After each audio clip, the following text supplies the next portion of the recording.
today we're joined by the amazingly lovely, wonderful Angela Wilkins-Green.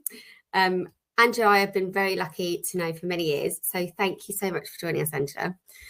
Angela is an exec coach, and she works with women within their 40s, 50s who have got demanding careers, living life to the full, probably burning the candle at both ends, I'm sure. But most importantly, are going through that challenging time of like fluctuating hormones and how overwhelming hormones can feel at the best of times, let alone at that period of your life and juggling everything. But I'm very excited to have you today, Angela. And if you would give everyone a much better, more thorough intro to yourself and how they could possibly work with you, or you've worked with people similar, that would be amazing.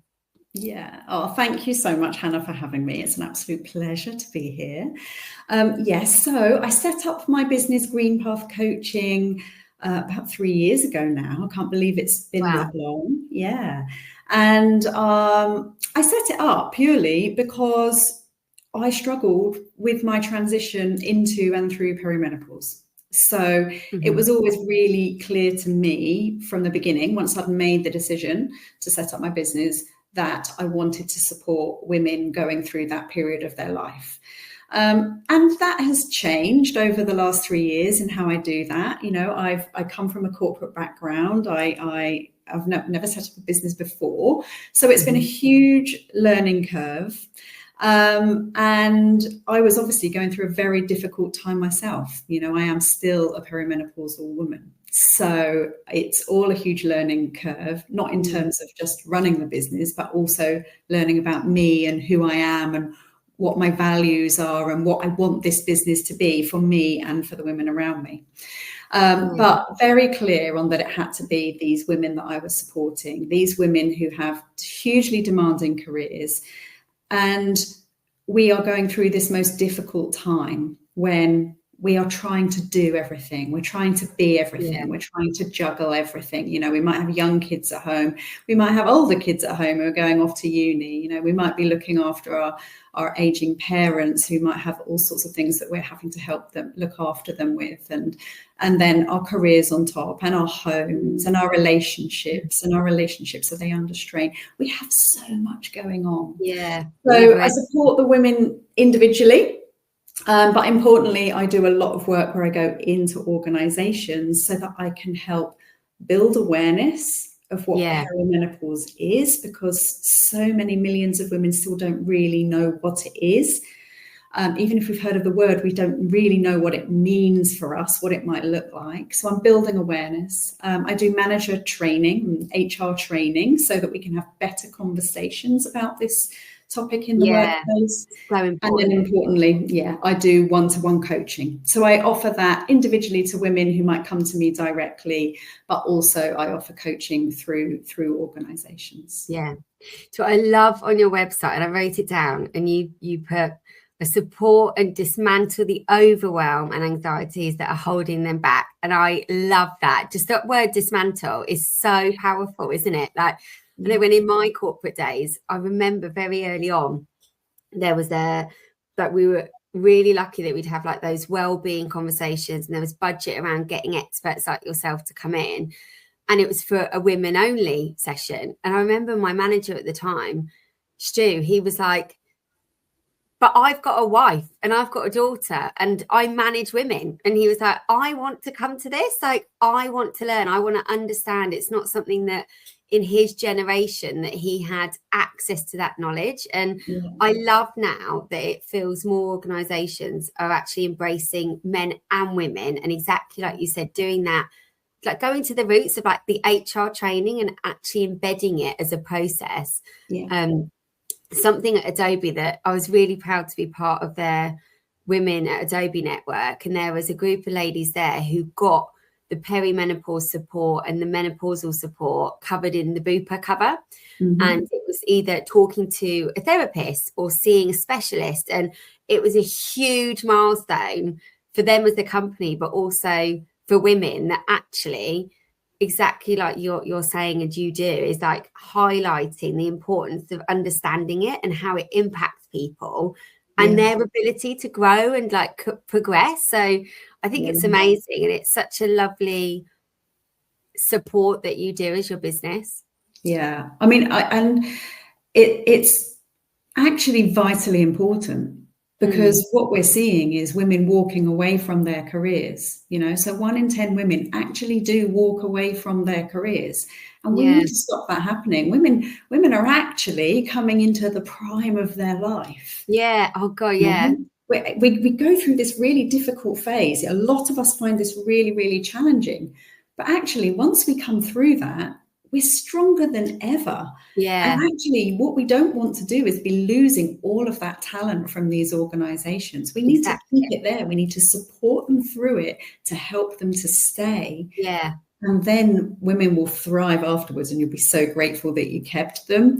But you just need to get through that phase where they might, and not all, because not all women struggle with this, but where some women just need that extra level of support, flexibility, whatever it is for them, to help them stay and walk away, like I did. I walked away. Yeah, and I was going to ask you about that. Like, and I guess as well, it's that appreciation of like, we both come from families of really strong women, like lots of sisters and like amazing mums and other women in our lives. And I think it then resonates more, doesn't it, that you recognize things in those people very close to you and your best friends, and you see them do things like that they walk away from, and they go through things and they experience really difficult stages. And if there was that awareness, you could easily sort of self-diagnose and say, well, this is what it could be, and actually support them through it by that support you've been given at work, or as an individual who's reached out to someone like yourself. But I just love that, the way you'd phrase that on your website, because I think we live in a world now where there's so many coaches and there's so many specific ones of what you need, that it's so amazing when you can find them. But I just loved your website, which is why I was so excited when you agreed to come on, that it's just so clear, and it's just so, your message is so strong that everyone relates to it. Like, I relate to it, my friends would relate to it. So no, I was really excited that you came on, and I'd love to know more about, like you said, like walking away from your career, because you were a very corporate background, weren't you? Like, I always remember you had really big jobs, you were really high flying, and you are still high flying, but on your own path now, rather than dictated by this huge global organization. Yeah, absolutely. Yeah, I mean, it's been a huge journey. So I spent 25 years in fashion retail. So I was in head office, became merchandising director in 2012. And I absolutely loved it. I loved my career. I loved what I did. I was surrounded by great people the majority of the time, and actually hugely lucky to be surrounded by some really strong women. So that theme continues, you know, strong women in my family and my friendship group, but also throughout my career. So I feel very lucky to have had that. And I was lucky in the sense that I worked for an amazing company for 15 years. They just really did become my family, and I grew with them. So I started in as administrator and ended up as merchandising director, and they allowed me to flourish. And unfortunately, that business was closed down in 2015, and I was made redundant.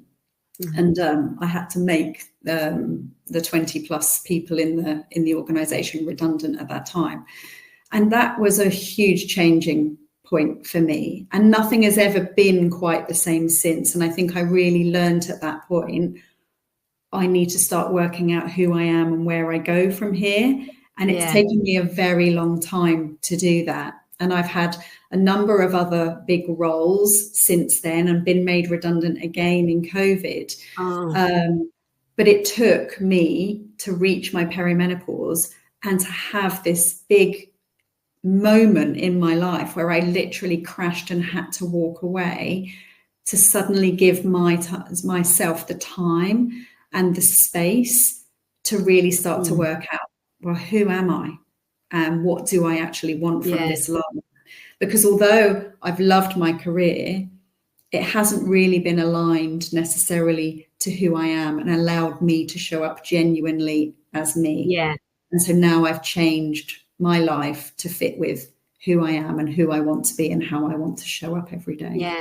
And your values that you can then encourage and kind of like focus on within the people you work with, I guess. Yeah. And you don't have to walk away from your career to do that and to get that, or you don't have to set up your own business to do that, but you have to be able to give yourself the space to think about it. And that's what most of us don't do. We don't ever stop. We just keep going and keep pushing and keep going. Yeah. And we never give ourselves the time to reflect on what's working and what's not. Yeah. And whatever you choose, you decide what to do with the rest of your life. You can only do that if you give yourself that space. Yeah. And it's interesting, isn't it? Because I think a lot of people that I've met since joining like the small business world is there has been that pivotal moment where they thought, exactly like you said, is this what I want to do? Just because I've always done it. And I think you kind of conform through school and you go and you do your A-levels, or you decide to go to uni or do an apprenticeship. And I think it's always embedded in us that you go to work and you do something and you interview and you do this. And there's not that much encouragement for you to actually be creative with what you want to do and what aligns with you. And obviously, of course, a lot of us would love to sit on a sofa most days, get paid loads of money, and it's fine. But when you have that pivotal moment of what do I actually want to do? Like, what do I want to do with my time that's so precious and with my family and actually to help others? And I think that's the loveliest thing that I've definitely experienced is a lot of the motivation of talking to people like yourself is how do I help other people based on my experience? And I think that's so important for people to remember that. It's like you said, they might be coming out of corporate or going into corporate and have never worked in the corporate world, but what do they want to get from it personally? And how does that benefit their journey, and how does it benefit themselves whilst aligning to their values? And it's just so important to know that. I mean, I think we are definitely seeing a shift in society, but when I think specifically about women, because obviously it's women I generally work with, of course, we often just conform to what society tells us. And of course, we also are, generally the carers. We're bringing up a family or whatever we choose to do. We end up conforming rather than following necessarily our dream or whatever that is for you. And generally, I think, especially for women, it will be a trigger in your life. Now, for me, it was perimenopause, and for a lot of women, it is. For a lot of women now, they're realizing they might have an ADHD diagnosis, and that is absolutely changing the way that women are showing up and what they want to do with their lives. And for others, it might be, a grief that you're going through. You might have lost a family member. But for most women, it takes us to hit rock bottom for us to then go, all right, I've got to change things, which is a shame. So, but that's what we ideally want to change, is that women find the strength within themselves before hitting rock bottom. Yeah, it's so true. Within the last year, I lost my mother-in-law, and I was going through a really stressful time at work. It was not my happy place. It was a really difficult stage of my life. And I joined a new team. And when Linda passed away, I took a couple of weeks off, and I thought, I feel like a weight's lifted now that we know that she's at peace, this, that, and the other. And I got back to work and I felt even worse. And I realized it was that. It wasn't obviously that process of losing someone was horrific and heartbreaking, but actually the thing that was weighing on me was that wasn't what I needed in my life. And that was exactly when I found that I thought, this is just, life is too precious. We need to do things that we love, we enjoy, we impact other people positively. And it's just so great that like people like yourselves have got those expertise to help others realize that and actually just coach them through it. Because sometimes you just need someone who's not involved, doesn't know your background, and you can just sit and have a mini therapy session with, and then go, right, this is what I need to do and how it's in my control. But no, it's great.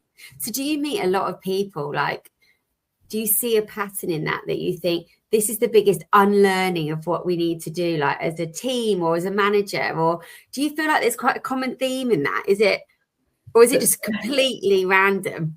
I mean, there is lots. There is lots that comes up, but there are always themes because we're humans. Yeah. We're humans. The biggest thing I think, I mean, there's two really. Saying yes when we mean no. Yeah. Yes, definitely. We all do that, and we do it because people pleasing generally. Yeah, definitely. There is I a relate lot to that of one. I think most of us have. There are people out there that don't do that, but the majority of people, to an extent, will do some people pleasing, and some we take that on board and we take it really personally, because we generally, it's a genuine, I want to help people, and that need, and that's coming from us. It's our need to be needed that makes us do that.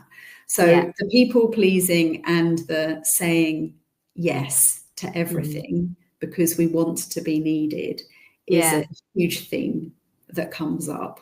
And it can be a huge piece of work personally to do to start to reduce that. No one's ever going to stop it completely if you're wired that way, you know. And it's your habit, and it's your habit, but also you might enjoy it. You might love helping people. I love helping people. I don't want to stop it. Yeah. But I need to do it in a healthy way for me to make sure I can show up for me and for them, because if I'm not putting me first, then they're not getting the best of me anyway. So then I'm probably not really helping them anyway.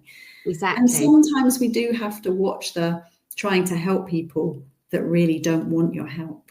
Yeah. They don't need your help. That's hard. Yeah. Definitely. So, and I think it's that pride, isn't it? Because you're like, why would you not listen to me? Like, I know what I'm talking about. But actually, you're right.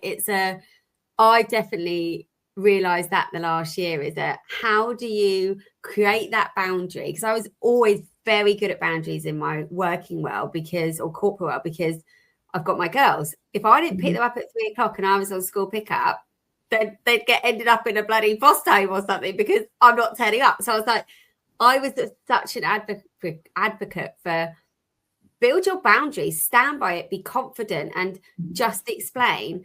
But when you get to that point where, the opportunity is there if I push that boundary, but you have to be strong and you have to show that actually by you demonstrating that you want to help someone and then not wanting to do it and it infringes on your boundary, you just got to stop and go, that's done, we're fine, walk away, both happy.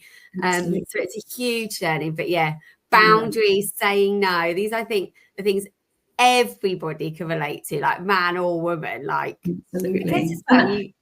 Oh, sorry, go on. I was just going to say, I think, when you train to become a coach as well, you have to learn that, well, this isn't about me, the coach. Yeah. This is all about your client and what they need and what they want. So there is no mentoring in coaching, true, pure coaching. There is no mentoring there. So your coach will never be or should never be telling you what to do. Yeah. They should be asking you the right questions for you to work it out for yourself, because it's only when you work it out for yourself will you really ever make those deep changes that need to happen. Someone telling you might put in some good habits for the next 6 months, but without fail, you'll go back to your old bad habits because you didn't do the work and you didn't believe you needed it for yourself. You have to work it out for yourself. My sister's a coach and one of my good friends is a coach, and I always sit there and I'm having a whinger at something and I can tell when they've turned to coach mode, and then I'm like, no, I don't want to do, like, I want you to tell me what to do. Like my husband says that to me, don't you turn coachy on me. Oh my God, it'd be so easy to do that though. Like, you're like, but what do you think you should do and how have you recognized that? But no, it's great. One of the things, my old manager was a coach, she's left corporate now as well, but one of the things she always used to talk to us about was giving yourself space and the importance of, especially during like the perimenopause and menopause and anything like that that's impacting you on a daily basis in different ways. She was such an advocate for, you've got to give yourself space. Like if you don't create a space around you that enables you to, like you said, be the best manager, plan what you're going to do, what do your team need to do, or plan your business and actually prioritize what you're doing. I think there's so many simple things that we probably tell our children and our friends that is common sense. And I think it's so important as business owners or working within a business or whoever you may be to actually do that step back. And like you said, just look at what it is that you want to do and create a space around yourself to do that. It's so much easier to say it to other people than it is to implement it for yourself.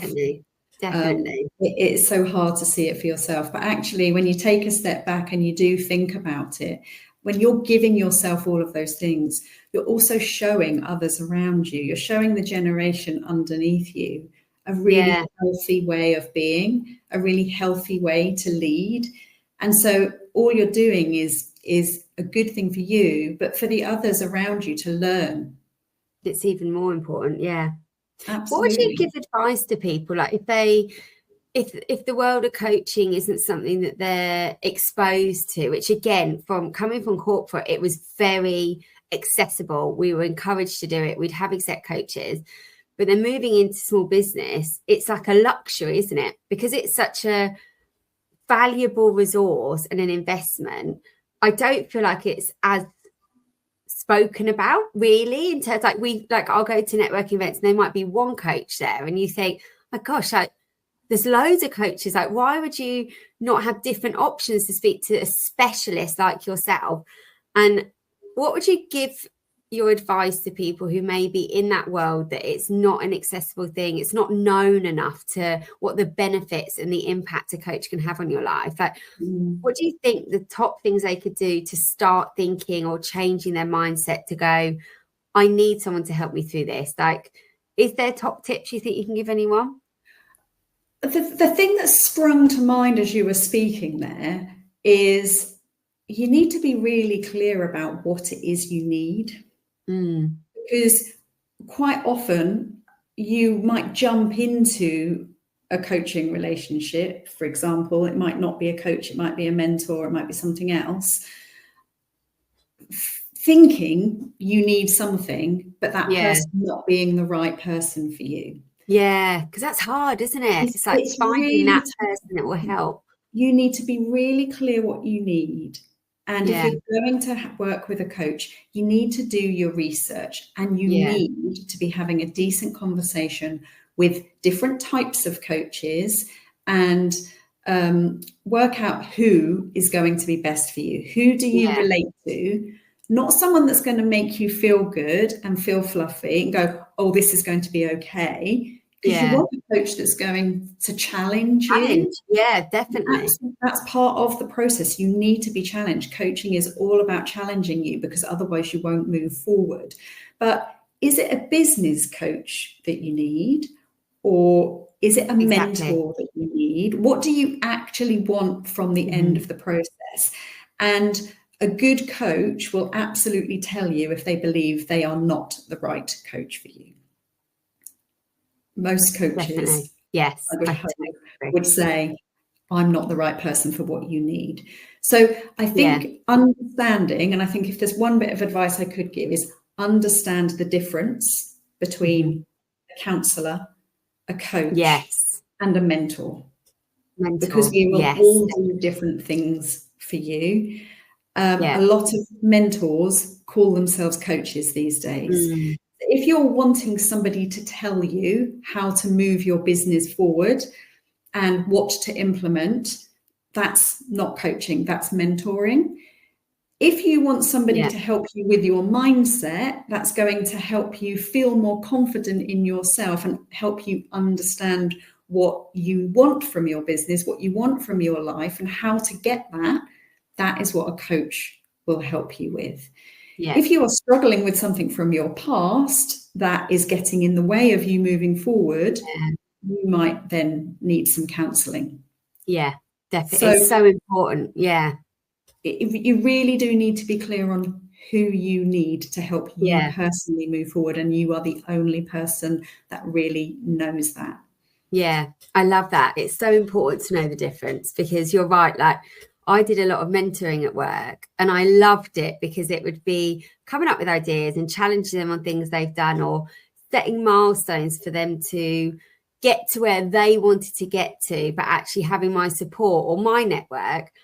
And you're right, a coach is not that. Like, a coach is to challenge you back and to look internally and to understand everything that you've just said, but like, and more as well, because I feel like absolutely, I haven't even touched the sides, but there's just so many amazing benefits to having any type of coach, that once you're willing to work on yourself, that's the most important thing. It's like not thinking, oh, I'm just going to fix this because I want to set up a business or like get a promotion or whatever it could be.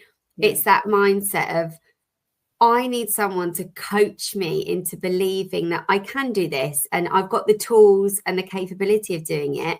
I need someone to draw that out of me and question me on how I do the best version of myself.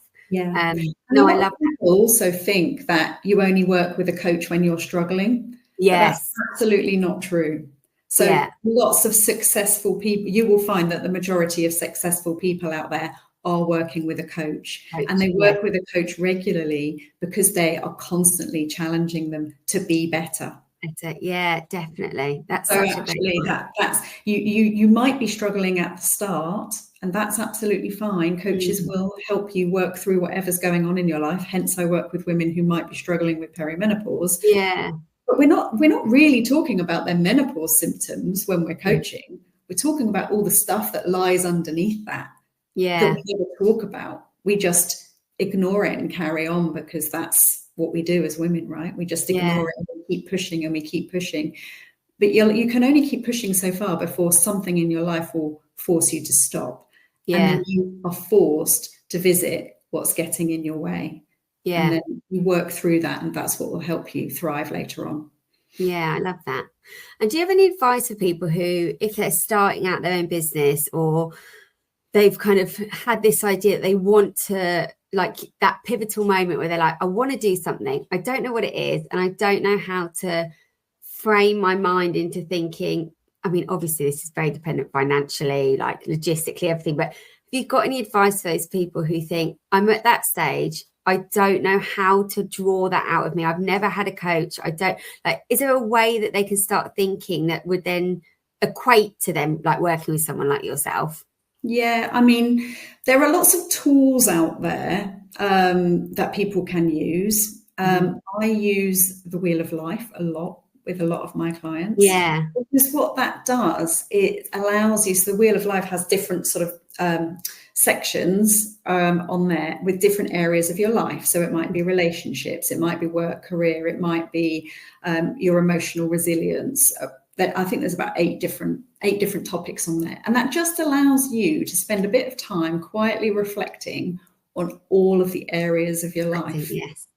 And it's just a really good starting point to go, well, where am I right now? What am I happy with? What's working for me? What needs a bit of work? Okay, well, if that needs a bit of work, what is it about that I don't like? Just give yourself that time to really reflect on what's actually happening in your life right now, because most of us don't do that. We just keep coasting. Yeah, and you're just jumping and building on everything that's there rather than stepping back. Yeah, and it just gives you that chance to focus in on what really needs your time and energy. Energy is such a powerful word as well, isn't it? Like, and your energy will flow you through everything like that. You said, like, just prioritizing, thinking slightly clearer, but also preserving it. So when you go through the perimenopause, and if you have those hormonal like dips and the impacts it can have, like actually preserving your energy and having the confidence to say, this, I need time, like I need to stop these things for a day, 2 days, or whatever it could be. I think you're right. Women especially are so used to just going and going and going and going, like that you've got to preserve it. Yeah, absolutely. And that has been a phrase that stays with me all the time. And I think more and more women are using it, is what are you letting go of? Because we have all got things we need to let go of, you know. Yeah. And that might be relationships, so it might be people in our lives that we need to let go of. It could be all sorts of things. But are you, instead of piling more in, there's only so much room. So if you've got more you want to bring in, what are you going to let go of over here to make the room for the new? Yeah, I love that. So I turned 40 this year, and I used to be like dreading it. I was like, oh my God, I'm 40. I remember my mum's 40th in the village bloody hall, and it was when helium balloons first came out, and I was like, oh my God, I can't believe I'm going to be 40. And I love it. Like, I have embraced it so much, because everything people tell you about hitting a milestone age is so true. And you do get to do it. I don't give a shit anymore. Like, I know what my values are. I'm protective of those I love and the people that I want to help. And I know what I want to do. And I know I'm a good person. And I've now found it much easier to let go of things that didn't bring positive energy to my life, that I can't remember the phrase, so I'm going to bodge it, but there was something about that you're the tree, there's branches and there's leaves, and you stay as that tree trunk. The branches are the people who you surround yourself with, who they're there through thick and thin, every weather, they're there. And then the leaves are people you can let go, or the jobs, or whatever it is. And I'm such a believer now that I'm like, those leaves were amazing for however long I was with them. They brought me joy and happiness, and they were there for me. But then sometimes they just go, and that's okay. Like, it's okay to let go of things, like you said. And it's healthy. It's healthy. Yeah. Things aren't supposed to be with us for life. Yeah, things come, things go. It's a really healthy thing to do, to shed. Yes. It's not a bad thing. And I think from a career perspective, you can see that as I need to let go of that vision or that expectation of always being in the world of a corporate job or whatever it could be, and actually going, it's okay. Like, we can all create our own path, and our path of success is different based on where we are in our lifetime. And also remembering that path will probably be wobbly. And that's also okay. You might not all get it right first time. It doesn't matter. It's all learning. We just keep trying. Exactly. You just got to keep going. Oh, it's been so nice to talk to you. I always love to ask everyone what their most inspirational or their favorite quote is. And the reason I love this is because I think when you hear a quote, it sticks with you for ages, and it will guide your thinking, and it will help you reframe things. But also, then you don't often listen to other people's. So it doesn't give you that opportunity to hear them. So I would love to know what your favorite quote is and why. Okay, this is a really hard one. Yeah, isn't it? Because mine aren't my famous people. They're from my friends that they've told me for 30 years. I'm like, oh God, it's absolutely. Well, I do have one. I don't know who or where it came from, if I'm honest. But you can't be brave if you're not scared. And the reason I love that is because I spent most of my life scared of being scared. And so now I'm embracing that feeling that most of us get throughout our lives. Doing new stuff is scary. Doing new stuff is hard. Making changes, letting go of things, it's all scary. But we can't be brave if we don't face that. So be scared. I love that. Push yourself out your comfort zone. There's another one, which again I'll bodge, was about if you stay within your comfort zone, there's no opportunities, there's no growth. Whereas once you push your comfort zone, your growth will just be absolutely massive. And I have a coach friend, actually. She has a really beautiful way of talking about the comfort zone, because quite often we talk about stepping outside of the comfort zone, but actually what we want to be doing is keep expanding and expanding and expanding that comfort zone. So you're never actually stepping out of it, you're just pushing it and pushing it and pushing it, and that comfort zone just gets bigger and bigger and bigger. I love that. That's a great way to see it. Rather than dreading yourself pushing it, actually just grow the actual zone itself. I love that. Amazing. Oh, it's been an absolute pleasure. Thank you so much. And thank you for having me. It's been lovely being here. Oh no, I've loved it. We'll make sure that if you're okay with it, we'll put your details after so everyone can access them. And as a personal follower of Angela on LinkedIn, everyone must follow her because her articles are amazing. I always think of you as well when I go to, out of habit, put my Apple Watch on. And I'm like, I don't want it on. Like that, you're the first person who ever wrote down that.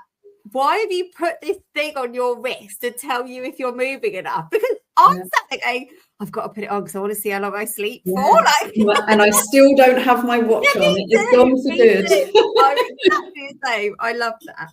But no, it was a pleasure. Thank you so much. Thank you for having me.